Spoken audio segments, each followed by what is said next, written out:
Hello mga mare ko, welcome sa aming mini vlog.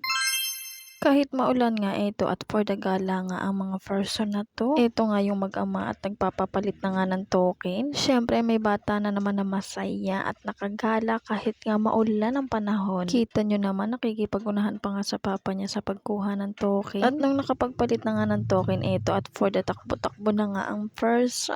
Huy, isa ng punta mo. Naghahanap nga siya ng pwede niyang unahin na laruin pero hindi nga siya makapili dahil nga ang dami. Kaya ayan for the lakad at for the hanap nga ang person. Bago nga kami magpunta dito sa may Terms World ay kumain muna kami at napabili pa nga netong laruan. Meron din si Baby Elise pero hindi ko na nga naipakita sa video. Eto at naglalaro na nga ang bata pero alam nyo ba hindi niya yan tinapos dahil na boring siya mga mare. Nasayang yung token sa batang to pero okay lang, nag-enjoy naman siya. Naka fast forward pala yan parang hindi kayo mainip sa panonood. Noong mga oras na to ay pauwi na nga kami pero picture daw muna siya dito. Binuksan niya na nga rin yung napalit niya sa ticket na nakuha niya. At yung pinaglagyan nga nitong nakuha niyang laruan ay tinapon lang to sa may tabi. Kaya naman for the pulot nga ang papa niya.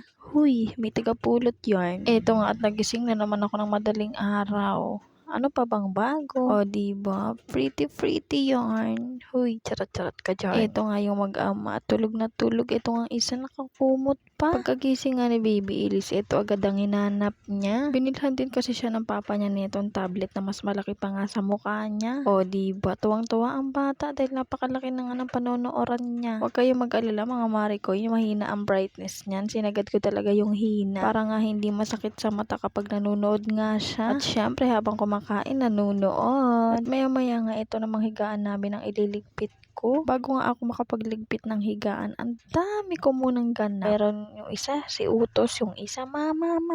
O diba, paano ako makakapagligpit?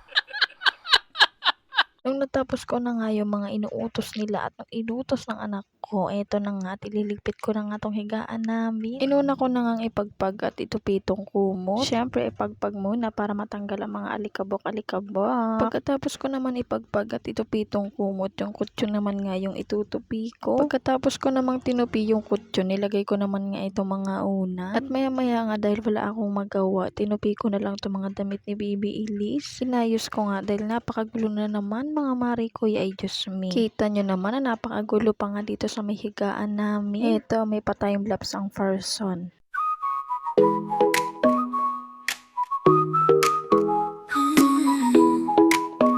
Eto, nung natapos ako, parang wala namang nabago. Uy, dito sa lagayan na to, puro akin lang lahat yan. Hindi ko na nga tinupi. Pagtapos ko nga magtupi ng mga damit ni Baby Elise, eto at nanood nga kami sa tablet niya. O diba, napakalaki na nga ng panonooran ng batang to. Habang nanonood nga kami, napakadaldal nga ng batang to. Kung ano-ano nga ang pinagsasabi. For the nood nga kaming mag-ina dito. O diba, chill yarn. Sana all. At maya-maya nga eto at nagaya na nga siyang dumede. Mga oras na yan, hindi pa kasi talaga siya natutulog. Kaya naman for the antok-antok na nga ang person. Ito naman ang mare nyo. O diba, haggard yarn. Ito ang si Baby Elise. May pakis-kiss pa. Sweet naman ang bebe ko.